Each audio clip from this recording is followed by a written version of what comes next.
Seigneur, ce soir, je me tiens devant ton peuple pour dire merci. Parce que tu as des grandes choses à faire. Nous voulons ouvrir, Seigneur, cette semaine qui est destinée à la restauration. Pour que la restauration de ton peuple soit visible. Dans le nom de Jésus-Christ. Amen. On peut s'asseoir au nom de Jésus-Christ. Amen.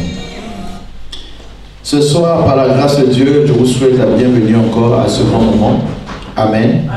Chaque fois que l'agenda de Dieu est déployé, nous découvrons chaque jour que chaque semaine, le Seigneur nous donne un an à la semaine. Et cette semaine, c'est la semaine de la restauration. Amen. Alors, pour commencer, nous allons expliquer qu'est-ce que c'est que être restauré. Amen. Quels sont les domaines sur lesquels Dieu veut intervenir dans notre vie, s'agissant de la restauration. Est-ce que c'est de manière spontanée qu'a lieu la restauration ou la restauration peut être provoquée? Amen. Alors, pour bien commencer, nous allons lire avec vous le livre de Marc, chapitre 3, versets 1 à 5. Marc 3, 1 à 5. Alléluia. La restauration. Je lis au nom de Jésus-Christ. Amen. Marc 3, 1 à 5. Jésus entra de nouveau dans la synagogue. Il s'y trouvait un homme qui avait la main sèche. Il observait Jésus pour voir s'il le guérirait le jour du sabbat. C'était afin de pouvoir l'accuser. Et Jésus dit à l'homme qui avait la main sèche, « Lève-toi, là au milieu. » Puis il leur dit, « Est-il permis le jour du sabbat de faire du bien ou de faire du mal, de sauver une personne ou de la tuer ?» Mais ils gardèrent le silence. Alors, promenant ses regards sur eux avec indignation et en même temps affligé de l'endurcissement de leur cœur, il dit à l'homme, « Étends ta main. » Il étendit sa main et sa main fut guérie. Amen. Alléluia. Amen. Le thème de l'exhortation ce soir, c'est la restauration de l'œuvre de nos mains. Amen. La restauration de l'œuvre de nos mains. Amen. Amen. Il y a une grande frustration pour une personne qui travaille et dans le fruit de ton travail ne se fait pas voir. Amen. Tu travailles beaucoup, mais tu ne rapportes pas une preuve tangible de ce que tu fais avec ton argent. Amen. J'ai pu découvrir deux types de personnes. Une personne qui travaillait, mais dont l'argent servait seulement à l'alcool. Dès qu'il gagnait, tout de suite, c'était l'ivresse. Et quand à peine il a eu le salaire, à peine il va dans une buvette et tout est fini. Amen. Amen. Amen. J'ai découvert une autre personne. Lui, c'était la maladie des membres de la famille ou la mort des gens de la famille. Dès que s'il n'a pas l'argent, il n'y a pas de problème. Amen. Mais le moment où il a l'argent, tu vas entendre l'enfant est malade, tel parent est mort, il faut des cotisations. Amen. Donc ce sont des choses qui sont des faits qui montrent que cette personne est sous le joug d'une malédiction. L'une des malédictions les plus graves, c'est la malédiction du fruit de ses mains. Amen. Cet homme, dans Marc chapitre 3, versets 1 à 5, il avait tout dans sa vie qui allait bien, excepté que ses mains étaient sèches. Amen. Tout peut aller bien dans ta vie, mais si tes mains sont sèches, comment tu vas produire? Amen. Si tes mains sont sèches, comment tu vas manger? Si tes mains sont sèches, comment tu vas pouvoir recevoir un bénéfice de tes mains? Dieu, en créant les mains pour l'homme, il a créé les mains de l'homme pour que l'homme puisse travailler. Amen. La Bible dit, celui qui ne travaille pas, qui ne mange pas. Donc, depuis le jardin d'Éden, la mission de l'homme était toujours de cultiver la terre. Amen. Donc, Dieu n'a pas créé la paresse. Dieu n'a pas créé que l'homme puisse se lever le matin et ne puisse rien faire. Dieu nous a créés pour travailler. Genèse 49, 25 à 26. Alléluia. Genèse chapitre 49, versets 25 à 26. La Bible dit,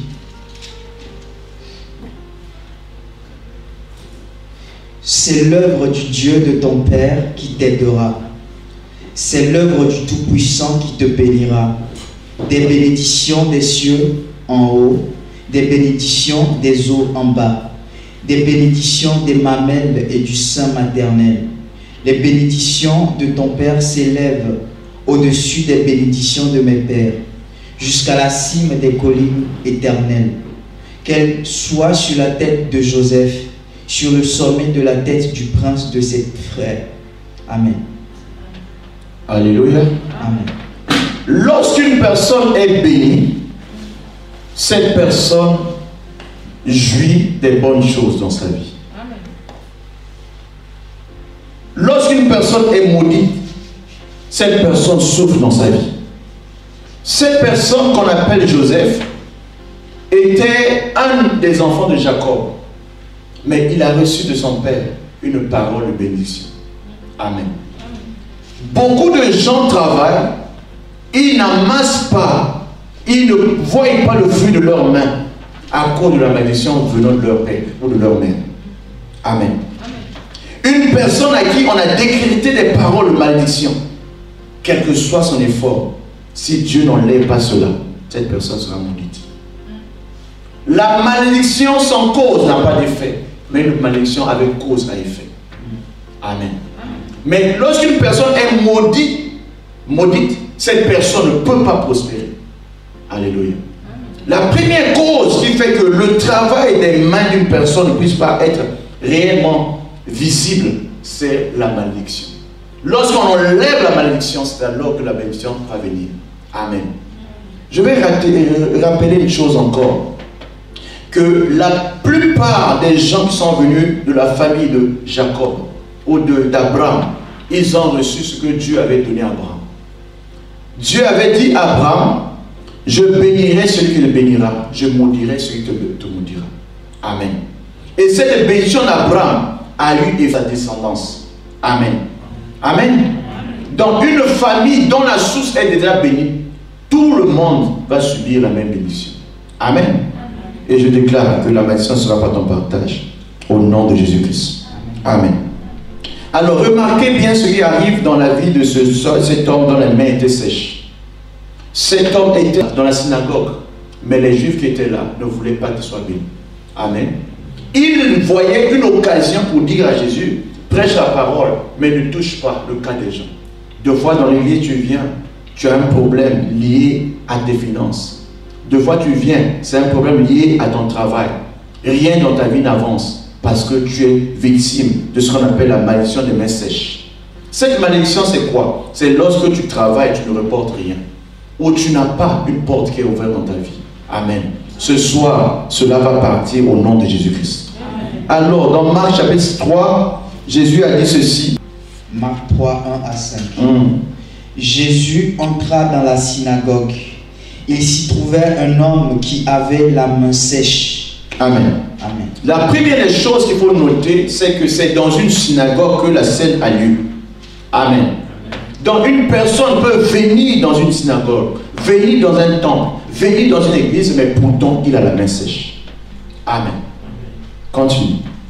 Ils observaient Jésus pour voir s'il le guérirait le jour du sabbat. Amen. Donc vous voyez qu'il y a des lois établies par les hommes, les lois qui sont comme les pesanteurs pour que quelqu'un puisse être béni. La loi du sabbat disait ceci, que le jour du sabbat, qui est le jour du repos, l'homme ne devait pas travailler. Amen. Amen. Amen. Cela était une loi établie depuis Moïse. Et les gens qui étaient restés dans cette loi avaient défini cela comme une manière de vivre, même au temps de Jésus. Alors, dans le verset là, tu peux continuer. C'était afin de pouvoir l'accuser. Et Jésus dit à l'homme qui avait la main sèche, lève-toi là au milieu. Puis il leur dit, est-il permis le jour du sabbat de faire du bien ou de faire du mal, de sauver une personne ou de la tuer? Amen. Amen. Ce sont les questions qui sont des réponses de ce que Jésus fait dans la vie de personnes. Amen. Jésus prend la personne qui est malade. Il dit, cet homme a un problème. Son problème est que ses mains sont sèches. Lorsque les mains sont sèches, rien de bon ne peut venir de lui. Amen. Il pose maintenant la question suivante. Vous me dites que nous devons respecter le sabbat. Amen. Est-ce que le jour de sabbat est-il interdit de faire du bien? Amen. Est-ce que le Dieu qui a établi le sabbat interdit de faire le bien le jour du sabbat? La réponse sera non. Amen. Ils n'ont pas répondu. Deuxième question que je lui pose, est-il interdit de sauver une personne le jour du sabbat? Amen. La question sera oui. Il n'est pas interdit de sauver une personne le jour du sabbat. Amen.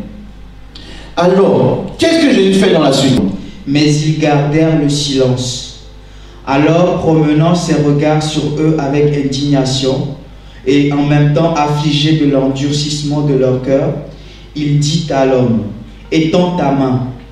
Il l'étendit et sa main fut guérie. Amen. Amen. Je vais te dire une chose, qu'il n'y a qu'une seule personne qui peut restaurer la main qui est sèche. Cette personne, c'est Dieu seul. Si Dieu veut te guérir de la malédiction des mains sèches, il va le faire aujourd'hui, dans le nom de Jésus-Christ. Alors le problème c'est, qu'est-ce que la malédiction des mains sèches? Amen. La malédiction des mains sèches, pour mieux comprendre cela, commence dans le livre de Joël. Joël chapitre 1, versets 1 à 4. Amen. Amen. Je lis au nom de Jésus-Christ. La parole de l'Éternel qui fut adressée à Joël, fils de Pétuel. Écoutez ceci, vieillard. Prêtez l'oreille, vous tous habitants du pays. Rien de pareil est-il arrivé de votre temps ou du temps de vos pères? Racontez-le à vos enfants, et que vos enfants le racontent à leurs enfants, et leurs enfants à la génération qui suivra.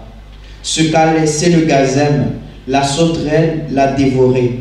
Ce qu'a laissé la sauterelle, le gélec l'a dévoré. Ce qu'a laissé le gélec, le asile l'a dévoré. Amen. Ce qu'a laissé le gazelle. Amen. Amen. Amen. Ce qu'a laissé le gazelle. La Bible dit quoi? La sauterelle l'a dévoré. Ce que la sauterelle n'a pas fini de dévorer, qui va le dévorer? Le gélec. Ce que le gélec n'a pas fini de faire, qui va le finir le travail, c'est le asile.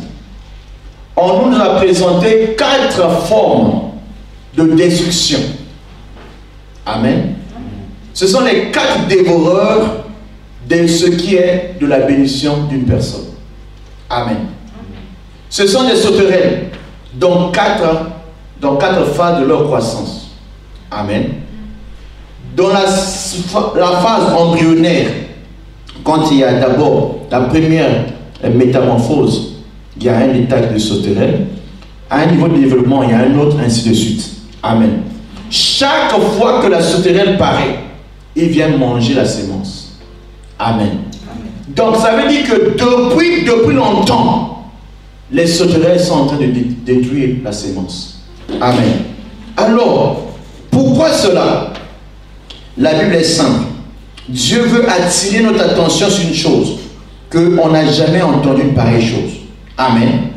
On n'a jamais entendu une personne soit aussi attaquée comme ça, comme l'est le peuple de Dieu.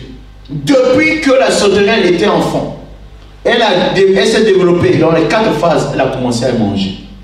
Et cela pourquoi? Parce qu'il veut que tu ne puisses avoir rien. Est-ce que Dieu est l'auteur de nos problèmes? Non. Mais nos problèmes viennent du fait que nous avons pris de la distance avec Dieu. Amen. Lorsqu'une personne s'éloigne de Dieu, cet homme devient la proie des dévoreurs. Amen. Donc le gazelle, le gélec, l'asile, tous sont des sauterelles dans leur phase de croissance. Amen. Donc, qu'est-ce qu'ils viennent prendre la vie d'une personne? Ils viennent prendre tes finances. Amen. Amen. Amen. Ils viennent prendre tout ce que tu sèmes, tu peux pas récolter. Amen. Ils viennent t'appauvrir totalement. Alléluia. Amen. Ça se ressemble à ce que le diable fait à la vie d'une personne. mais cela vient avec une porte qu'une personne ouvre dans sa vie. Amen. Donc la première chose à faire, la première démarche la plus importante à faire, pour que cela ne soit pas dans le partage, il faut la repentance. Quelqu'un va dire la repentance. La repentance est la clé numéro 1 pour que tu puisses rentrer dans la restauration de tout ce qui est à toi. Amen. Sans repentance, il n'y a pas cela. Amen. Luc chapitre 15, verset 22. Amen. Luc 15, 22. Je dis au nom de Jésus-Christ. Amen. Mais le Père dit à ses serviteurs, apportez la plus belle robe et l'en revêtez. Mettez-lui un anneau au doigt et des souliers aux pieds. Amen. Alléluia. Le Père dit de l'enfant qui est revenu, il dit, il faut changer premièrement sa robe. Amen. Deuxièmement, lui donner un anneau au doigt. Troisièmement, lui donner les souliers. Amen. L'enfant qu'on parle dans Luc chapitre 15 s'appelle le fils prodige. Son père avait des grands biens. Lui, il a décidé un jour de venir voir papa. Il dit, donne-moi ma part d'héritage. Je vais aller faire de ma vie ce que je veux. Il a pris tout ce que le père lui a donné. Donc son héritage, il l'a pris de son père. Il est parti loin de son père pour aller dissiper son bien partout où il est parti. Là-bas, il a beaucoup utilisé son bien. Il a dépensé sans penser que ce qu'il a reçu par héritage, c'est le travail d'un homme. Amen. Ce que tu ne gagnes pas par ton effort, c'est facile de détruire. Amen. Mais si tu as travaillé pour avoir quelque chose, tu auras le respect de ce que tu as. Amen. Les gens qui profitent selon le travail des autres, ils ne font pas des efforts pour dépenser, ils n'ont pas d'âme. Amen. C'était le cas de ce jeune homme. Il a dépensé tout ce que son père lui a donné. Amen. Il s'est retrouvé dans un état où il n'avait plus rien. Et quand il n'avait plus rien, lui qui était un fils de roi, s'est mis maintenant dans la peau d'un travailleur. Il est allé travailler pour manger même la nourriture qu'on donne aux pauvres. Amen. Lui qui était un fils d'une personne notable, de valeur, il a commencé à manger la nourriture des pauvres. Et dans cette douleur, dans cette misère, il s'est dit non, ça ne peut pas continuer comme ça. Je ne peux pas continuer à manger ce qui n'est pas normal. Alléluia. Il s'est dit en lui-même, dans cette terre étrangère, je ne me retrouve pas à la bonne place. Je vais repartir vers mon Père. Alléluia. Chaque fois qu'une personne s'écarte de Dieu, cette personne rentre dans la terre du diable. Chaque fois qu'une personne s'écarte de la lumière, il va dans les ténèbres. Chaque fois qu'une personne se déconnecte de là où il y a la vie, il va dans la mort. C'est le cas de ce jeune homme. L'argent, l'héritage ne peut pas te servir. Là-bas, c'est la jungle. Alléluia. Donc, ce jeune homme a pris la plus grande décision de sa vie. Il rentra en lui-même, il se dit, je dois repartir vers mon père. Je l'ai offensé, je vais demander pardon. Pendant qu'il approche de son père, le père, depuis le jour où l'enfant est parti, le père ne dormait pas. C'est le cas de Dieu pour nous. Amen. Amen. Amen. Le jour où tu as pris la décision de mener ta vie comme tu penses, sans qu'il y ait de père, sans qu'il y ait de maître, tu as pris la décision de faire de ta vie ce que tu veux. Et Dieu est en train de regretter, dit cet enfant n'a pas compris que sa vie est dans ma main. Amen. Et quand l'enfant a commencé à revenir, papa a couru pour aller recevoir l'enfant. Il n'a pas laissé à l'enfant le temps de parler. Amen. Pour dire que le jour où tu prends la décision de faire demi-tour vers Dieu, Dieu va commencer à changer ton statut. Donc voilà les 3 dimensions de la restauration que le Père va faire. Il va d'abord enlever la saleté qui était en lui. Amen. Il va enlever la honte qu'il avait sur lui. La robe. Amen. Amen. Amen. Tu ne peux pas servir Dieu avec les vêtements de la souffrance. Tu ne peux pas servir Dieu avec une apparence qui n'est pas d'un prince. Parce que notre Dieu s'appelle le roi des rois. Amen. Alléluia.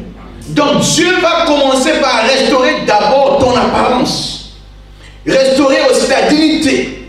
Parce qu'un serviteur et un maître doivent être différents. Dans la maison de mon père, il était maître. Il n'est pas dans le monde, il est devenu n'importe qui. Donc on doit d'abord restaurer aussi son identité. Amen. Amen. Dieu veut te restaurer. Il va commencer par restaurer ton identité, ton apparence et aussi ton statut.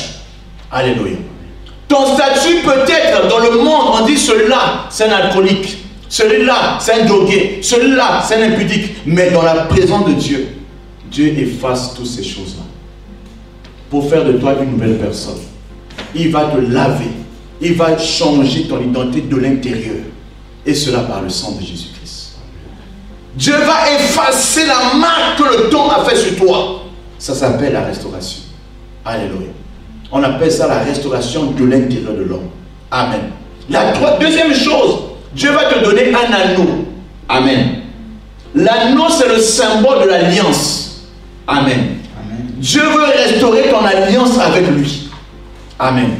Tu ne peux pas servir Dieu sans avoir une alliance avec Dieu. La Bible dit à ceux qui ont reçu la parole leur a donné le pouvoir de devenir enfants de Dieu. Amen. C'est une alliance.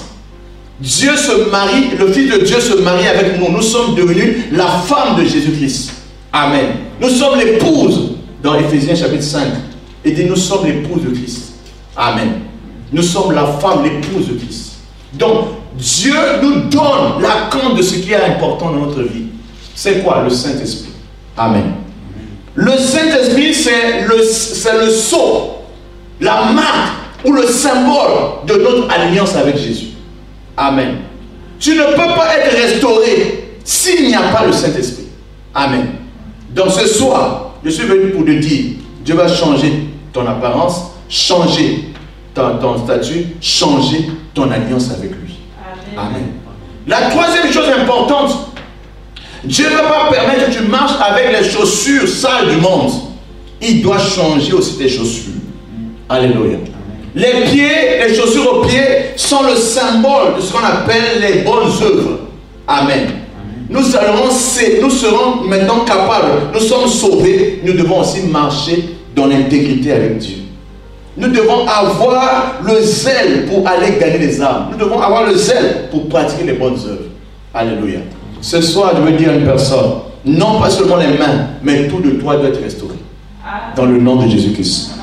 Alors, ce que le gazam a pris, ce que l'asile a pris, ce que le gélec a pris, ce que les sauterelles ont pris, Dieu peut le restaurer. Amen. Je parle du Dieu de la restauration. Actes 3, 5. Je lis au nom de Jésus-Christ. Amen.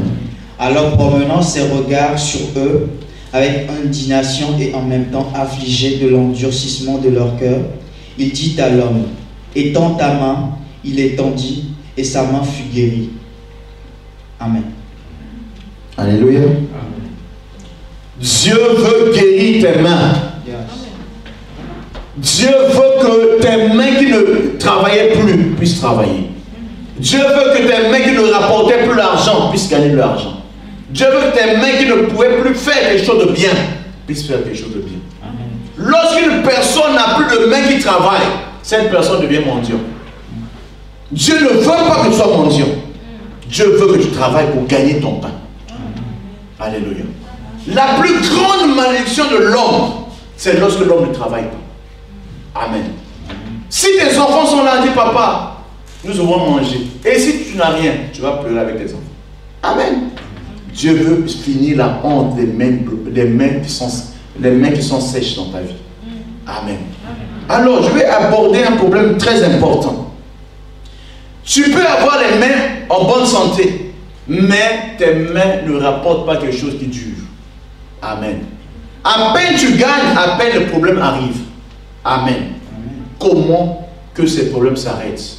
C'est ce qu'il a dit dans Joël chapitre 2, versets 25 à 26. Je vous remplacerai les années comme dévorer la sauterelle, le gélec, le asile et le gazem, ma grande armée que j'avais envoyée contre vous. Amen. Je vous remplacerai. Amen. Il y a restauration lorsqu'il y a un remplacement. Amen. Je vous remplacerai. Il remplace quoi? Il ne remplace pas les choses perdues, mais il remplace les années perdues. L'ennemi n'attaque pas les choses, l'ennemi attaque le temps. Amen. Lorsqu'on attaque ton temps, quand tu auras un âge avancé, tu ne pourras plus faire les choses que tu voulais faire quand tu étais jeune. Amen. L'ennemi n'attaque pas les choses, il attaque ton temps. Il y a quelque chose de très important à comprendre sur le temps. Le temps est un don de Dieu. Le temps n'est pas le don d'un homme. Dieu a créé les hommes en donnant à tous les hommes 24 heures pour une journée. 24 heures. Mais qu'est-ce que toi tu fais de ton temps? Amen. Est-ce qu'en 24 heures que Dieu a créé, tu as pu faire quelque chose aujourd'hui? Amen. 24 heures. Et Dieu te demandera des comptes de tes 24 heures qu'il t'a donné chaque jour. Amen. L'ennemi s'attaque non pas à des choses, mais l'ennemi s'attaque à ton temps. Qu'est-ce que tu fais de ton temps que Dieu t'a donné? Alléluia. Dieu dit, je te remplacerai les années. Alléluia. Je vais te remplacer non pas que les jours, mais les années. Ton problème peut-être dure depuis plusieurs années. Ça fait peut-être 5 ans, 10 ans. Tu es sur la même chose et rien ne décolle. Tes mains ne peuvent pas te donner la solution à ton problème. C'est parce que l'ennemi a attaqué tes mains. Il veut te mettre un esprit de ce qu'on appelle l'esprit de retard. Alléluia. Les choses qu'on peut avoir quand on est jeune, toi tu n'as pas ça. Mais c'est à un âge avancé, tu as 80 ans, tu es à la porte de la mort. C'est là le mariage avec. Non, non, non, on ne veut pas ça. Alléluia. Je suis venu te réveiller une chose, que le Dieu que je sais est le restaurateur de toute vie. Amen. Il peut restaurer la maison des mains. Alléluia. Amen. Les mains d'une personne soient libérées aujourd'hui. Au nom de Jésus-Christ. La deuxième chose, Dieu restaure les années perdues. Amen. Amen. Nous avons lu ça avec Joël. Amen. Amen. Il dit les années qui ont été dévorées seront restaurées. Amen. L'ennemi est venu tout prendre. Tu n'as plus rien. Tu n'as plus rien à présenter aux gens. Mais il te reste une seule chose. Tu sais quoi? Le restaurateur. Amen. J'ai tout perdu, mais j'ai encore Dieu. Amen. Si tu as perdu tout, on a bloqué ce que tes mains n'ont pas travaillé pendant longtemps, mais tu as encore Dieu. Amen. Jésus était là. Il a parlé à ce jeune homme. Il a dit, étends ta main. Une seule parole venant de Jésus a suffi pour que ses mains soient restaurées. Amen. Tu peux tout perdre, mais ne perds pas Dieu. Si tu n'as pas perdu Dieu, tu n'as rien perdu. Amen. Parce que ce que tu as perdu, Dieu peut te donner encore. Psaume 23, le verset 3. Commence le verset 1 pour que les gens comprennent. Amen. Alléluia. L'Éternel est mon berger, je ne manquerai de rien. Il me fait reposer dans de verts pâturages, il me dirige près des eaux paisibles. Il restaure mon âme, il me conduit dans les sentiers de la justice à cause de son nom. L'Éternel est mon berger. Ça veut dire que entre celui qui parle, David, et l'Éternel, il n'y a pas de distance. Amen. Amen. Il se voit tous les jours. Amen. Amen. Amen. Parce que le berger prend soin de l'âme au quotidien. Amen. Amen. Il dit tous les jours, c'est lui qui me donne la nourriture. Alléluia. Je prie Dieu pour que l'Éternel devienne ton berger. Amen. Lorsque l'Éternel devient ton berger, tu ne manques de rien. Ce que tu as perdu dans le passé, tu peux le retrouver encore. Fais de l'Éternel ton berger. Il te donnera ce que tu manques encore aujourd'hui. L'Éternel est mon berger. L'Éternel sera ton berger. Tu ne manqueras de rien. Il va te conduire là où il y a la nourriture verte. Mais la chose importante ce soir, il restaure mon âme. Amen. Alléluia. Amen. Non pas que mes mains, mais il restaure aussi mon âme. Ce soir, je veux te dire, Dieu peut restaurer ton âme.